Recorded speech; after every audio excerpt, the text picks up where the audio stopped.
এর কিছু বাংলার ইংরেজি বলবো। যেমন একটি ইংরেজি হলো এ।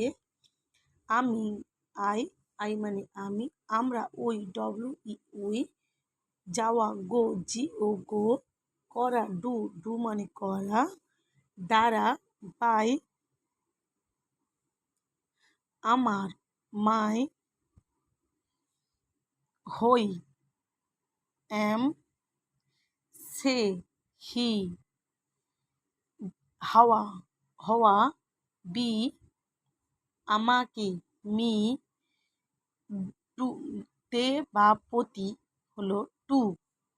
এরু শো। নো না হলো নো। তারপর বলছে আমি করি, আই ডু। আমি করি, আমি যাই, আই গো। আমরা যাই, উই গো। আমরা করি, উই ডু। আজ এইটুকু, দেখা হচ্ছে পরের ভিডিওতে।